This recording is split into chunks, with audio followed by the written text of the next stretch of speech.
Nandito po tayo ngayon sa Bustos, Bulacan na kung saan ginaganap ang unang team building ng Barangay Minoyan Proper. Ginawa kayo yung hindi naman yung pag-aalam kung tama ba o mali.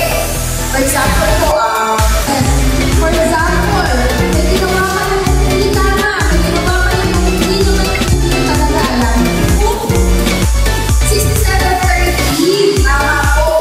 So, ang pinaka-doctor po na batas sa atin ay ang ating konstitusyon. Yun po yung mismo nakalagay kung ano yung dapat maging noon ng mga public.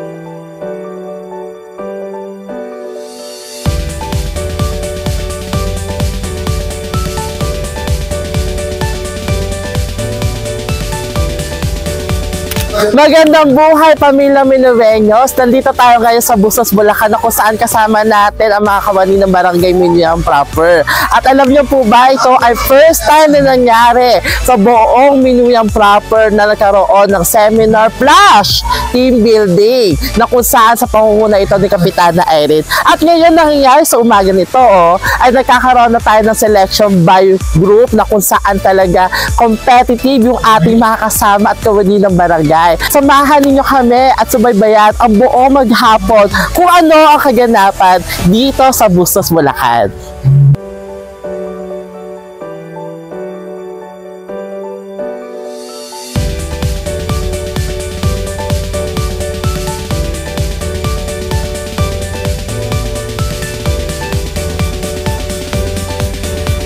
Matapos mahati sa 5 grupo, kanya-kanya namang group cheer ang kanilang hinihanda. Kami ang Green Team! Mapukalaan! Aho! Aho!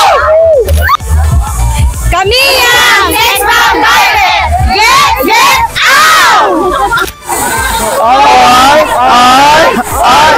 Ay! We are Green Team!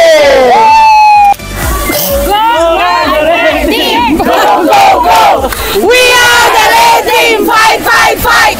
We are the Red Team! Win, win, win! Team Orange, hindi magpakabog! Hindi magpatalbog! Ganyan ang Team Orange! Samot-saring physical activities ang hinarap ng bawat grupo na kung saan nabuo ang tiwala at kooperasyon sa pamamagitan ng matalinong pagpaplano.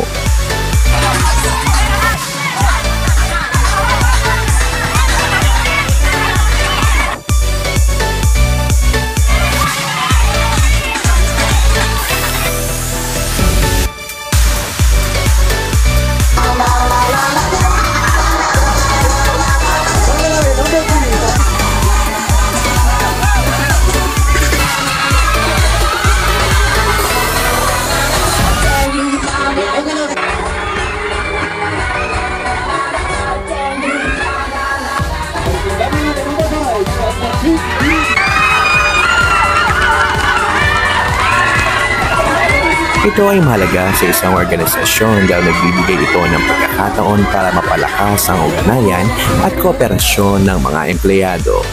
Sa pamamagitan ng mga team building activities, maaring mapalakas ang komunikasyon, pagtitiwala at respeto sa bawat isa.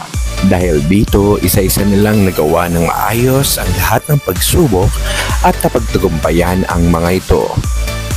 Ako po si Darren Bantayan ng Barangay Minoyan Proper, Public Information Office.